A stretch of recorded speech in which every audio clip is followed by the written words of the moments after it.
జూబ్లీహిల్స్ నియోజకవర్గంలో ఓట్ల పంచాయతీ కలకలం రేపుతోంది. వెంగళరావు నగర్ డివిజన్ 125 బూత్ నెంబర్లో ఒక్క ఇంట్లోనే 27 ఓట్లు గుర్తించారు. అయితే ఇంట్లో ఉంది ఒక్క ఓటర్ మాత్రమే. మిగతా వారు ఎవరో కూడా తెలియదని అంటున్నారు ఇంటి ఓనర్.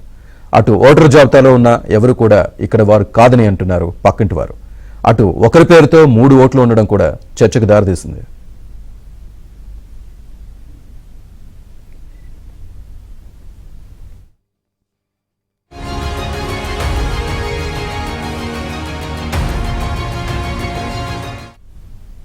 జూబ్లీహిల్స్ నియోజకవర్గంలో ఓట్ల పంచాయతీకి సంబంధించి మరింత సమాచారాన్ని మా ప్రతినిధి నుమాన్ అందిస్తారు.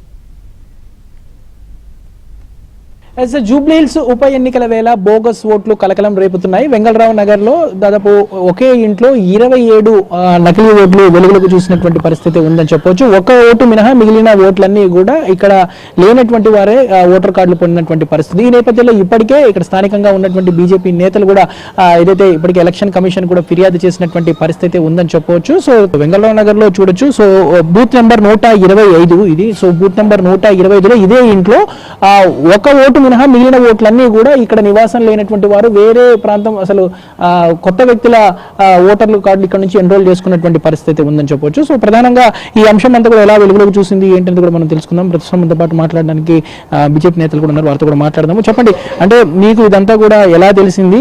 ఇన్ని నకిలీ ఓట్లు ఉన్నాయని మీకు ఎట్లా పసిగట్టారు? ఎలా తెలిసిందంటే నేను ఓటర్ లిస్ట్ ఇప్పుడు బూత్ మారింది. ఇప్పుడు బూత్ ఇది వెంగళరావు డివిజన్ ఇది. ఇంతకుముందు బూత్ 100 ఉండే 125 అయింది బూత్.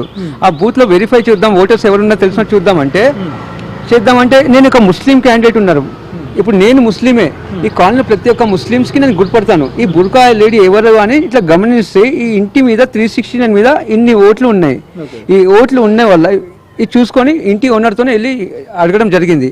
అడిగితే వీళ్ళు ఎవరు మాకు తెలియదు అని అతను చెప్పాడు. ఒకటే మాట చెప్పాడు. ఇప్పుడు రాహుల్ గాంధీ గారు అంటున్నారు ఓట్ చోరీ అని. ఇప్పుడు బీహార్లో అంటున్నారు రాహుల్ గాంధీ గారు. అసలు ఓట్ చోరీ అంటే రాహుల్ గాంధీనే. ఎందుకంటే గత దాంట్లో ఇప్పుడు కాంగ్రెస్ గవర్నమెంట్ లేదు ఇంతకుముందు. ఇప్పుడు రీసెంట్లీ 2 years అయింది కాంగ్రెస్ గవర్నమెంట్ వచ్చి. ఈ చోరీ ఓట్లతోనే కాంగ్రెస్ గవర్నమెంట్ వచ్చింది ఇక్కడ. రాహుల్ గాంధీ గారికి నా తరఫు నుంచి మొత్తం జూబ్లీహిల్స్ నియోజకవర్గంలో ఇట్లాంటి ఓట్లు ఎన్ని ఉన్నాయి అనుకుంటున్నారు? నాకు తెలిసి ఇప్పుడు ఇలా చూసుకుంటే అంటే ప్రతి బూత్కి 50 ఓట్ల పైన ఉన్నాయి. పైగా ఒక్కటే పీన్ మీద 2 ఓట్లు కూడా ఉన్నాయి. అంటే ఎగ్జాంపుల్ ఒకటి కుమార్ సత్య ఉన్నాను అనుకో, దాంతో సత్య కుమార్ అని అలా ఉన్నాయి. అలా ఓట్లు కూడా చాలా ఉన్నాయి. ప్రతి బూత్లో నాకు తెలిసి 60 నుంచి 70 ఓట్లు వెళ్తాయి. ఇవి టోటల్ కాన్స్టిట్యూన్సీలో వచ్చి 20,000 ప్లస్ ఉంటాయి ఓట్స్ ఇవి.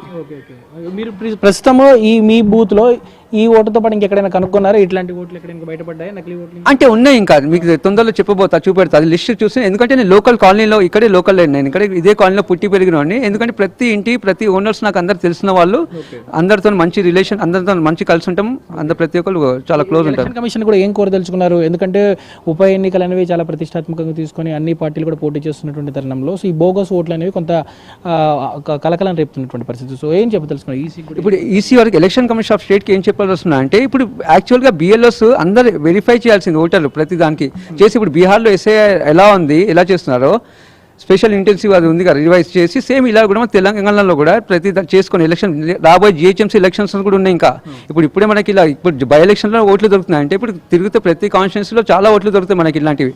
చూడొచ్చు మనం ఈ లిస్ట్లో మొత్తం కూడా రౌండ్ అప్ చేస్తున్నటువంటి ఏవైతే ఉన్నాయో సో ఇవన్నీ కూడా బోగస్ ఓట్లు. 1 కాదు 2 కాదు దాదాపు 27 ఓట్లు. చూడొచ్చు మనం ఈ ఓనర్ ఒక్కరిని మినహాయించి సో మిగిలిన ఓట్లు ఏవైతే ఉన్నాయో ఇవన్నీ కూడా బోగస్ ఓట్లు. సో వీళ్ళందరూ కూడా ఈ ఇంట్లో ఉంటున్నట్లు ఏదైతే పత్రాలు సృష్టించి సో వీరంతా కూడా తప్పుడు ఫేక్ డాక్యుమెంట్స్ తో ఏదైతే ఓటర్ కార్డులను సృష్టించినటువంటి పరిస్థితి మొత్తానికైతే మనం చూసాము. ఒకే ఇంట్లో దాదాపు 27 బోగస్ ఓట్లు అనేవి రావడం అనేది ఒకంత కలకలం రేపుతున్నటువంటి అంశంగా చెప్పొచ్చు. జర్నలిస్ట్ తో నుమాన్ ఆంధ్రజ్యోతి, వెంగళరావు నగర్ నుంచి.